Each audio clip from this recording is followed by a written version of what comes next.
കർണാടകയിലെ ശിരൂരിനടുത്ത് മണ്ണിടിച്ചിലിനെ തുടർന്ന് കാണാതായ അർജുന് വേണ്ടിയുള്ള ശക്തമായ തിരച്ചിൽ ദിവസങ്ങൾക്കിപ്പുറവും നമ്മൾ തുടർന്നുകൊണ്ടിരിക്കുകയാണ്. ആർമിയുടെ നേതൃത്വത്തിൽ പോലും വ്യത്യസ്ത മെറ്റൽ ഡിറ്റക്ടറുകൾ ഉപയോഗിച്ചുകൊണ്ട് പോലും കരപ്രദേശത്ത് പലയിടത്തായിട്ട് ലോഹ സാന്നിധ്യവും അദ്ദേഹത്തിൻ്റെ ലോറിയുടേതെന്ന് തോന്നിക്കുന്ന നിലയിലുള്ള പല സിഗ്നലുകളും നമുക്ക് കിട്ടിയിട്ടുണ്ടായിരുന്നുവെങ്കിലും തിരച്ചിലിനൊടുവിൽ അദ്ദേഹത്തെ കരഭാഗത്ത് നിന്ന് കണ്ടെടുക്കാൻ കഴിയാതെ വന്നതോടുകൂടിയിട്ട് തിരച്ചിൽ പുഴയുടെ പ്രദേശത്തേക്ക് കൂടെ നമ്മൾ മാറ്റിയിരിക്കുകയാണ്. സത്യത്തിൽ ഈ ഒരു വീഡിയോയിലൂടെ നമ്മൾ നോക്കാൻ പോകുന്നത് ഈ ഒരു സംഭവവുമായി ബന്ധപ്പെട്ട A to Z കാര്യങ്ങളും ഇനി എന്തൊക്കെ കാര്യങ്ങൾ അവിടെ സംഭവിക്കും, എന്തൊക്കെയാണ് അവിടെ സംഭവിച്ചുകൊണ്ടിരിക്കുന്നത്, ഇതിനെല്ലാം അപ്പുറത്തേക്ക് ഇപ്പോഴും ഒരു ചെറിയ ശുഭപ്രതീക്ഷ മനസ്സിൽ വെച്ചുകൊണ്ട് തന്നെയാണ് അർജുന ജീവിതത്തിലേക്ക് തിരിച്ചു കൊണ്ടുവരാൻ സാധിക്കുമെന്ന പ്രതീക്ഷയോടുകൂടി തന്നെയാണ് നമ്മൾ തിരച്ചിലിലേക്ക് നീങ്ങുന്നത്.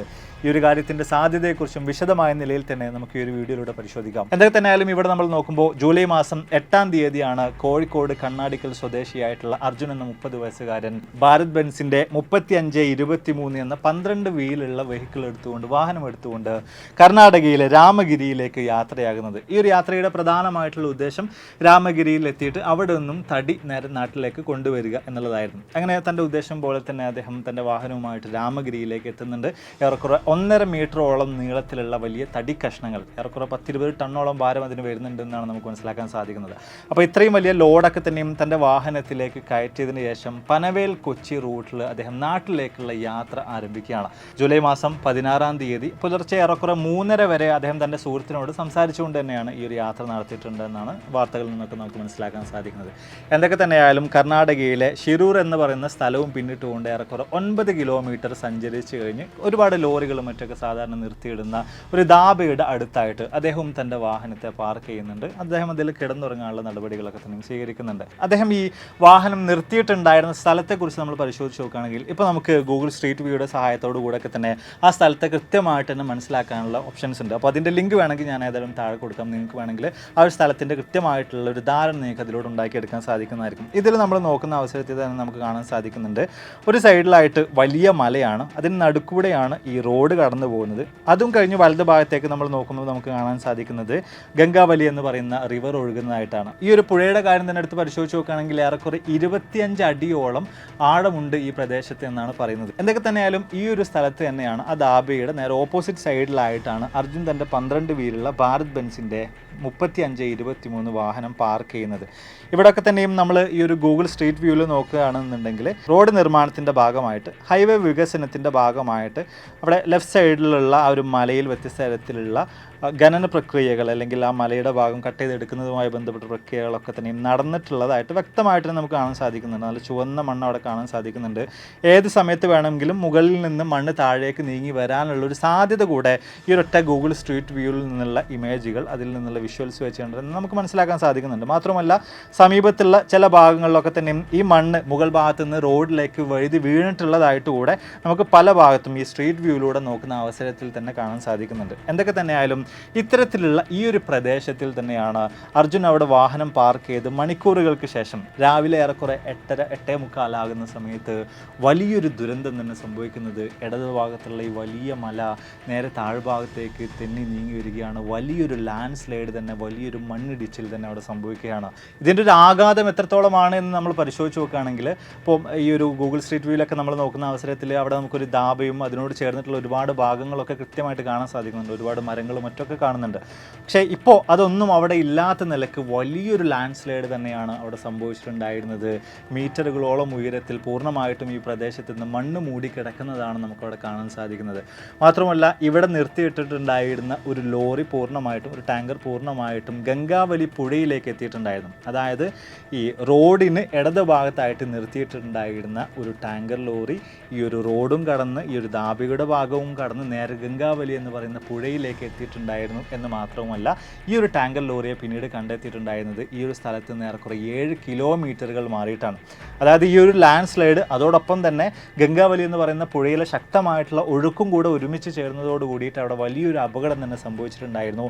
മാത്രമല്ല ഈ ഒരു ടാങ്കർ ലോറിയിൽ ഉണ്ടായിരുന്ന വ്യക്തിയുടെ മൃതദേഹം കണ്ടെടുത്തിട്ടുണ്ടായിരുന്നത് ഏറെക്കുറെ 40 കിലോമീറ്ററുകൾക്ക് അപ്പുറത്ത് നിന്നാണെന്നാണ് വാർത്തകളിൽ നിന്ന് നമുക്ക് മനസ്സിലാക്കാൻ സാധിക്കുന്നത്. മാത്രമല്ല ഈ ദാബയുടെ ഉടമസ്ഥൻ ഉൾപ്പെടെ 7 ആളുകളുടെ മൃതദേഹങ്ങൾ ഈ ഒരു സ്ഥലത്തിൻ്റെ വ്യത്യസ്ത ഭാഗങ്ങളിലായിട്ട് നമുക്ക് ഇതിനോടകം തന്നെ കണ്ടെടുക്കാൻ സാധിച്ചിട്ടുണ്ട്. ഇനിയും 3 ആളുകളെ നമ്മൾ കണ്ടെടുക്കാനുണ്ട്. ആ കൂട്ടത്തിൽപ്പെട്ട ഒരാൾ തന്നെയാണ് ഈ കോഴിക്കോട് സ്വദേശിയായിട്ടുള്ള അർജുനും. ഇവിടെ ഏറ്റവും അധികം എല്ലാവരെയും ഒരുപോലെ തന്നെ അത്ഭുതപ്പെടുത്തുന്ന, ആശ്ചര്യപ്പെടുത്തുന്ന ഒരു വസ്തുത, അർജുൻ്റെ ലോറി പോലും ഇന്ന് നമുക്ക് കണ്ടെടുക്കാൻ സാധിച്ചിട്ടില്ല എന്ന് പറയുന്നൊരു കാര്യമാണ്.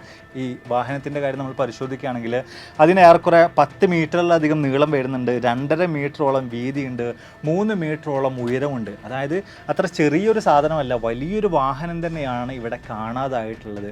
അത് പുഴയിലേക്ക് പോയോ അതോ മണ്ണിനടിയിൽ തന്നെ ഉണ്ടോ എന്ന കാര്യത്തെക്കുറിച്ച് പോലും കൃത്യമായിട്ട് നമുക്ക് ഒരു അനുമാനത്തിലേക്ക് പോലും എത്തിച്ചേരാൻ കഴിയാത്തൊരവസ്ഥയിലൂടെ തന്നെയാണ് ഇത്രയും ദിവസമായിട്ട് നമ്മൾ കടന്നു പോയിട്ടുള്ളത്.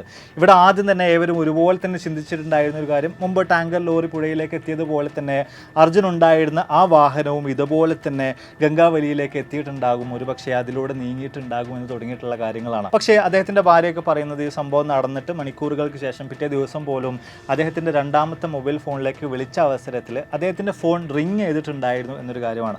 അതുപോലെ തന്നെ രാത്രി 16-ാം തീയതി രാത്രിയിൽ ഈ ലോറിയുടെ ഈ ഒരു വാഹനത്തിൻ്റെ എൻജിൻ സ്റ്റാർട്ട് ചെയ്യാനുള്ള ശ്രമങ്ങൾ നടത്തിയിട്ടുണ്ടായിരുന്നു എന്ന് തുടങ്ങിയിട്ടുള്ള കാര്യങ്ങൾ കൂടെ നമുക്ക് മനസ്സിലാക്കാൻ സാധിക്കുന്നുണ്ട്. അതുപോലെ തന്നെ GPS സിഗ്നലും മറ്റൊക്കെ പരിശോധിച്ച് നോക്കുമ്പോൾ ഈ ഒരു ലോറി ഏറ്റവും അവസാനമായിട്ട് ഉണ്ടായിട്ടുണ്ടായിരുന്ന ലൊക്കേഷനായിട്ടും ഈ ഒരു സംഭവ സ്ഥലം തന്നെയാണ് കാണുന്നത്. അതിനാലൊക്കെ തന്നെയും ലോറി പുഴയിലേക്ക് എത്തിയിട്ടില്ല എന്ന് പറയുന്ന ഒരു രീതിയിലേക്ക് തന്നെയാണ് ഏറ്റവും അവസാനമായിട്ട് അധികൃതർക്ക് എത്തിച്ചേരാനായിട്ട് സാധിക്കുന്നത്. മാത്രമല്ല അദ്ദേഹത്തിൻ്റെ വാഹനത്തെ സംബന്ധിച്ചിടത്തോളം ലോഡ് കയറ്റിയിട്ട് അദ്ദേഹം തിരിച്ചു വരികയായിരുന്നു. അതിനൊക്കെ തന്നെ ഫുള്ളി ലോഡഡാണ്.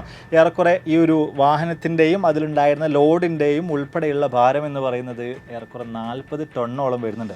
വലിയ തോതിൽ തന്നെ അവിടെ മണ്ണിടിച്ചിൽ ഉണ്ടായിട്ടുണ്ട് എങ്കിൽ പോലും ഇത്രയും ഭാരം വരുന്ന ഈ ഒരു വാഹനത്തെ പൂർണ്ണമായിട്ടും ഈ മണ്ണിന് തള്ളി നീക്കി പുഴയിലേക്ക് കൊണ്ടുപോകാൻ കഴിയില്ല എന്നൊരു കാര്യം കൂടി ഉള്ളതുകൊണ്ട് തന്നെയാണ് പലരും കരയിൽ തന്നെ അദ്ദേഹത്തിൻ്റെ വാഹനമുണ്ട്, ആ വാഹനത്തിനകത്ത് അദ്ദേഹം ഉണ്ടായിരിക്കാനുള്ള സാധ്യതകൾ വളരെ കൂടുതലാണെന്ന് തുടങ്ങിയിട്ടുള്ള അനുമാനങ്ങളിലേക്കൊക്കെ തന്നെയും എത്തിച്ചേർന്നിട്ടുള്ളത്. ഇനി ഈ ഒരു വാഹനത്തിനകത്തൊരു വ്യക്തി ഉണ്ട് എങ്കിൽ അദ്ദേഹത്തിന് സർവൈവ് ചെയ്യാനുള്ള സാധ്യതകളെ കുറിച്ച് നമ്മൾ പരിശോധിച്ച് നോക്കുകയാണെങ്കിൽ, അല്ലെങ്കിൽ ഈ ഒരു ഭാരത് ബെൻസിൻ്റെ ഈ ഒരു വാഹനത്തിൻ്റെ സേഫ്റ്റി ഫീച്ചേഴ്സിനെ കുറിച്ച് തന്നെ നമ്മളൊന്ന് പരിശോധിച്ച് നോക്കുകയാണെന്നുണ്ടെങ്കിൽ സൈഡ് ഭാഗത്തു നിന്നായിട്ട് ഏറെക്കുറെ 1.5 ടണ്ണിലധികം ഭാരം വരുന്ന വലിയൊരു പാറക്കല്ല് വന്ന് ഇടിച്ചു കഴിഞ്ഞാൽ പോലും ഈ ഒരു വാഹനത്തിനകത്തിരിക്കുന്ന ആൾക്ക് യാതൊരുവിധ പ്രശ്നങ്ങളും സംഭവിക്കുന്നതല്ല. അതുപോലെ തന്നെ ഏറെക്കുറെ 7 ടണ്ണോളം ഭാരം വരുന്ന വലിയ കല്ലും മറ്റുമൊക്കെ ഈ ഒരു വാഹനത്തിൻ്റെ മുകൾ ഭാഗത്തേക്ക് വീണ് കഴിഞ്ഞാൽ പോലും അതിന് യാതൊരു വിധത്തിലുള്ള പ്രശ്നങ്ങളും സംഭവിക്കുന്നതായിരിക്കില്ല. അതിനകത്തിരിക്കുന്ന ആൾക്ക് യാതൊരുവിധ പോറൽ പോലും സംഭവിക്കുന്നതായിരിക്കില്ല. അത്രയും എല്ലാ വിധത്തിലുള്ള സേഫ്റ്റി ഫീച്ചേഴ്സുകളോട് കൂടി തന്നെയാണ് ഈ ഒരു വാഹനത്തെ അവർ നിർമ്മിച്ചിട്ടുള്ളത്. മാത്രവുമല്ല ഈ ഒരു വാഹനത്തിൻ്റെ എൻജിൻ സ്റ്റാർട്ടായിരിക്കുന്ന സമയത്താണ് AC വർക്ക് ചെയ്യുക എങ്കിൽ കൂടെയും ഓഫായിരിക്കുന്ന സാഹചര്യങ്ങളിൽ പോലും ഈ ഒരു വാഹനത്തിൻ്റെ ക്യാബിനകത്ത് എയർ സർക്കുലേഷന് വേണ്ടിയിട്ട് ബ്ലോവർ മറ്റുമൊക്കെ വർക്ക് ചെയ്യുന്നതായിരിക്കും. യാതൊരു പ്രശ്നങ്ങളും ഇല്ലാതെ ഈ വാഹനത്തിൻ്റെ ക്യാബിനകത്ത് കൃത്യമായിട്ട് തന്നെ എയർ സർക്കുലേറ്റ് ചെയ്യപ്പെടുന്നതായിരിക്കും. അപ്പോൾ അതിനാലൊക്കെ തന്നെയും എങ്ങാനും അർജുൻ ഈ ഒരു വാഹനത്തിനകത്തുണ്ട്, അദ്ദേഹത്തിന് കൃത്യമായ നിലയിൽ തന്നെ ഓക്സിജൻ ശ്വസിക്കാൻ ആവശ്യമായിട്ടുള്ളൊരു സാഹചര്യം അവിടെ ഉണ്ട്. ഈ ഒരു ക്യാബിൻ്റെ പുറം ഭാഗത്തായിട്ടുള്ള ആ ഒരു പൈപ്പുകളിലൂടെയും മറ്റുമൊക്കെ യാതൊരു തടസ്സങ്ങളുമില്ലാതെ അദ്ദേഹത്തിന് എയർ സർക്കുലേഷൻ ലഭിച്ചുകൊണ്ടിരിക്കുന്നുണ്ട് എങ്കിൽ അദ്ദേഹത്തിന് ഈ ഒരു വലിയ അപകടത്തിൽ നിന്നും തീർച്ചയായിട്ടും സർവൈവ് ചെയ്യാൻ സാധിക്കുന്നതായിരിക്കും. മാത്രമല്ല ഈ ഒരു വാഹനത്തിനകത്ത് എപ്പോഴും വെള്ളവും ഭക്ഷണവും ഒക്കെ കരുതി വെക്കാറുണ്ട് അദ്ദേഹം എന്ന് തുടങ്ങിയിട്ടുള്ള വാർത്തകളൊക്കെ നമുക്ക് മനസ്സിലാക്കാൻ സാധിക്കുന്നുണ്ട്. അപ്പോൾ തീർച്ചയായിട്ടും ഇത്രയും ദിവസങ്ങളും മണിക്കൂറുകളൊക്കെ പിന്നിടുമ്പോഴും ഒരു പ്രതീക്ഷ നമ്മുടെ ഏവരുടെയും ഉള്ളിൽ ഒരുപോലെ തന്നെയുണ്ട്. എന്തൊക്കെ തന്നെയായാലും ഏറ്റവും അവസാനം ആർമിയുടെയൊക്കെ നേതൃത്വത്തിലുള്ള വലിയ തോതിലുള്ള രക്ഷാപ്രവർത്തനം അവിടെ നടന്നുകൊണ്ടിരിക്കുകയാണ്. അതിൻ്റെ ഭാഗമായിട്ട് ഡീപ്പ് മെറ്റൽ ഡിറ്റക്ടർ ഉപയോഗിച്ചുകൊണ്ടുള്ള തിരച്ചിൽ പോലും ഇവിടെ നടത്തുന്നുണ്ട്. പക്ഷേ ഇവിടെയൊക്കെ തന്നെ വലിയൊരു പ്രശ്നമായിട്ടുള്ളത് ഇപ്പോഴും ശക്തമായിട്ടുള്ള മഴ തുടർന്നുകൊണ്ടിരിക്കുന്നുണ്ട്. ഈ ഒരു ലാൻഡ് സ്ലൈഡ് നടന്നിട്ടുള്ള ഭാഗത്ത് ഇനിയും ഒരു ലാൻഡ് സ്ലൈഡ് നടക്കാനുള്ള സാധ്യതയുണ്ട്. അതിനാലൊക്കെ തന്നെ വളരെ സൂക്ഷ്മമായ നിലയിൽ തന്നെ വേണം ഇവിടെയുള്ള മണ്ണും മറ്റൊക്കെ മാറ്റാനായിട്ട്.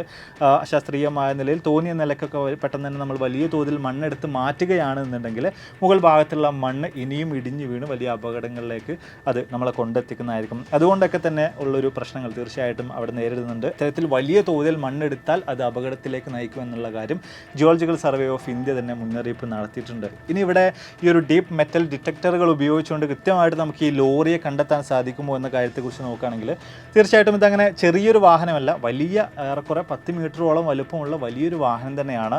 എങ്കിൽ കൂടെയും ഇവിടെ ഇതിനെ കണ്ടെത്താനുള്ള നമുക്ക് ഏറ്റവും വലിയ വെല്ലുവിളിയായിട്ട് മാറുന്ന ഒരു കാര്യം, ഇവിടെ ഈ സോയിൽ പൂർണ്ണമായിട്ടും നനഞ്ഞു കിടക്കുകയാണ്. അപ്പോൾ ഈ ഒരു മെറ്റൽ ഡിറ്റക്ടർ ഉപയോഗിച്ചുകൊണ്ട് നമ്മൾ പരിശോധിച്ച് നോക്കുന്ന അവസരത്തിൽ ഈ പ്രദേശത്തെ മറ്റു വ്യത്യസ്ത തരത്തിലുള്ള ധാതുക്കളും ലവണങ്ങളും അതുപോലെ തന്നെ ഇരുമ്പിൻ്റെ അംശം അടങ്ങിയിട്ടുള്ള പാറകളും ഒക്കെ തന്നെയാണ് ആദ്യഘട്ടത്തിൽ നമ്മളിതൊക്കെ തന്നെ ഉപയോഗിച്ചുകൊണ്ട് സ്കാൻ ചെയ്യുന്ന അവസരത്തിൽ റഡാറുകളുടെ സഹായത്തോടു കൂടെ പോലും നമ്മൾ പരിശോധിച്ച് നോക്കുന്ന അവസരത്തിൽ പെട്ടെന്ന് തന്നെ നമുക്ക് ഡിറ്റക്റ്റ് ആകുന്നത്. അപ്പം ലോറിയുടെ സ്ഥാനം എന്ന് വിചാരിച്ചിട്ടാണ് നമ്മൾ ഇത്തരം സിഗ്നലുകൾ ലഭിക്കുന്ന സ്ഥലത്ത് വലിയ തോതിൽ തന്നെ മണ്ണുകളും മറ്റൊക്കെ മാറ്റി നോക്കുന്നത്. ഏറ്റവും അവസാനം ഇവിടെയൊക്കെ തന്നെ നമ്മൾ നിരാശയിലേക്ക് തന്നെയാണ് എത്തിച്ചേരുന്നത്. ഏറ്റവും പുതിയ വാർത്തകൾ പരിശോധിച്ച് നോക്കുമ്പോൾ കരയിൽ നിന്ന് ലഭിച്ചിട്ടുള്ള 2 സിഗ്നലുകൾ ലഭിച്ചിട്ടുള്ള സ്ഥലങ്ങളിൽ കൃത്യമായിട്ടുള്ള പരിശോധനകൾ നടത്തിയെങ്കിൽ പോലും അവിടെയുള്ള മണ്ണുകൾ നീക്കം ചെയ്തു എങ്കിൽ പോലും ലോറിയെ നമുക്ക് കണ്ടെത്താൻ സാധിച്ചിട്ടില്ല, അത് അർജുൻ്റെ വാഹനത്തെ നമുക്ക് കണ്ടെത്താൻ സാധിച്ചിട്ടില്ല. ഇങ്ങനെ വന്ന ഒരു സാഹചര്യത്തിൽ തിരച്ചിൽ പുഴയുടെ ഭാഗത്തേക്ക് കൂടെ ആർമി ഇതിനോടകം തന്നെ നീക്കാനുള്ള നടപടികൾ സ്വീകരിച്ചിരിക്കുകയാണ്. അതിൽ തന്നെ ഈ പുഴയുടെ പല ഭാഗത്തായിട്ട് വലിയ മൺകൂനകൾ, മൺതിട്ടകൾ ഇതിനോടകം തന്നെ രൂപപ്പെട്ട് കഴിഞ്ഞിട്ടുണ്ട്. അതുപോലെ തന്നെ പുഴയുടെ ചെരുവിലായിട്ട് അല്ലെങ്കിൽ പുഴയുടെ തീരത്തായിട്ട് പോലും ഒരുപാടധികം അടി മണ്ണ് വന്ന് കൂടി കിടക്കുന്നുണ്ട്. ഏറെക്കുറെ 10-26 അടിയോളം മണ്ണ് അവിടെ മൂടി കിടക്കുന്നുണ്ട്. പൂർണ്ണമായിട്ടും ചളി പൂണ്ട ഒരു അവസ്ഥയിലാണ് അവിടെ കാര്യങ്ങളൊക്കെ തന്നെ പോയിക്കൊണ്ടിരിക്കുന്നത്. ഈ കരയിൽ നടത്തുന്ന രക്ഷാദൗത്യം വ്യത്യസ്ത തരത്തിലുള്ള ഒരുപാടധികം പ്രശ്നങ്ങളിലൂടെ തന്നെയാണ് നമ്മൾ കടന്നു പോയിട്ടുണ്ടായിരുന്നത്. ശക്തമായിട്ടുള്ള മഴ അവിടെയുണ്ട്, ഇനിയും കൂടുതൽ ലാൻഡ് സ്ലൈഡ് അവിടെ സംഭവിക്കുക എന്നതൊക്കെയുള്ള പേടി അവിടെയുണ്ട്. ഇതിനെല്ലാം അപ്പുറത്തേക്ക് ശക്തമായ നിലയിലുള്ള കുത്തൊഴുക്ക് നിറഞ്ഞിട്ടുള്ള പുഴയിൽ വേണം ഇനി അങ്ങോട്ട് അർജുന് വേണ്ടിയുള്ള തിരച്ചിൽ നടത്താനായിട്ട്. കരയിൽ നടത്തിയിട്ടുണ്ടായിരുന്ന തിരച്ചിലിനേക്കാൾ കൂടുതൽ ദുർഘടമാകും ഈ ഒരു കാര്യം എന്ന കാര്യത്തിൽ യാതൊരുവിധ സംശയവും വേണ്ട. എങ്കിൽ പോലും കൃത്യമായ നിലയിൽ തന്നെ പുഴയിൽ തിരച്ചിൽ നടത്താൻ ആവശ്യമായിട്ടുള്ള പ്രക്രിയകളൊക്കെ തന്നെയും ആരംഭിച്ചു കഴിഞ്ഞിട്ടുണ്ട്. ശക്തമായ നിലയിൽ തന്നെ അർജുന് വേണ്ടി പുഴയുടെ പ്രദേശങ്ങളിൽ പോലും നമ്മൾ ഇന്ന് തിരച്ചിൽ നടത്തിക്കൊണ്ടിരിക്കുന്നുണ്ട്. ഇതും റഡാറുകളുടെ സഹായത്തോടു കൂടെ ഒക്കെ തന്നെ നടത്തിയിട്ടുണ്ടായിരുന്ന ചില സെർച്ചുകളിൽ കൃത്യമായിട്ട് ലോറിയുടേതെന്ന് തോന്നുന്ന നിലയിലുള്ള ചില സിഗ്നലുകൾ നമുക്ക് ലഭിച്ചതിൻ്റെ അടിസ്ഥാനത്തിൽ തന്നെയാണ് തിരച്ചിൽ പുഴയുടെ പ്രദേശത്തേക്ക് ആർമി ഇപ്പോൾ മാറ്റിയിട്ടുള്ളത്. ഇതിനിടയിലൂടെ ഒക്കെ തന്നെ നമ്മൾ മാധ്യമങ്ങളിലൊക്കെ പരിശോധിച്ച് നോക്കുമ്പോൾ വ്യത്യസ്ത പ്രശ്നങ്ങൾ നിയമപാലകരുടെ ഭാഗത്തു നിന്നും അധികൃതരുടെ ഭാഗത്തു നിന്നും ഒക്കെ അവിടെ തിരച്ചിൽ നടത്തുന്ന സംഘത്തിന് പോലും നേരിടേണ്ടി വരുന്നുണ്ട് എന്ന് തുടങ്ങിയിട്ടുള്ള വാർത്തകളൊക്കെ തന്നെ നമുക്ക് കാണാൻ സാധിക്കുന്നുണ്ട്. എങ്കിലും എല്ലാത്തിനെയും മറികടന്നുകൊണ്ട് ശക്തമായ നിലയിൽ തന്നെ അർജുന് വേണ്ടിയുള്ള തിരച്ചിൽ അവിടെ പുരോഗമിക്കുകയാണ്. നമുക്ക് വലിയ ശുഭപ്രതീക്ഷയോടുകൂടെ തന്നെ പ്രാർത്ഥനകളോടുകൂടെ തന്നെ കാത്തിരിക്കാം. അദ്ദേഹത്തിൻ്റെ ജീവിതത്തിലേക്ക് തിരിച്ചു വരാൻ സാധിക്കട്ടെ എന്ന് തന്നെ മറ്റെല്ലാം മാറ്റിവെച്ചുകൊണ്ട് എല്ലാം മറന്നുകൊണ്ട് നമുക്ക് ഒരുപോലെ തന്നെ പ്രാർത്ഥിക്കാം. അപ്പോൾ എന്തായാലും നമ്മൾ വീഡിയോസിയുടെ വൈൻഡപ്പിയാണ്. ഈ ഒരു വിഷയവുമായി ബന്ധപ്പെട്ട എല്ലാ കാര്യങ്ങളെക്കുറിച്ചും കൃത്യമായിട്ടൊരു ധാരണ നിങ്ങൾക്ക് ലഭിച്ചാണെന്ന് വിചാരിക്കുന്നു. അദ്ദേഹത്തിന് എത്രയും പെട്ടെന്ന് തന്നെ ജീവിതത്തിലേക്ക് തിരിച്ചു വരാൻ സാധിക്കട്ടെ, അദ്ദേഹത്തെ ജീവനോടുകൂടെ തന്നെ നമുക്ക് കണ്ടെത്താൻ സാധിക്കട്ടെ എന്ന് പ്രാർത്ഥിച്ചുകൊണ്ട് പ്രത്യാശ കൊടുച്ചുകൊണ്ട് ഈ വീഡിയോസിയുടെ വൈൻഡപ്പിയാണ്. ഇതിൽ നല്ല ഒരുപാട് വീഡിയോസുകളുമായിട്ട് കണ്ടുവിട്ടാണ് പ്രതീക്ഷയോടെ.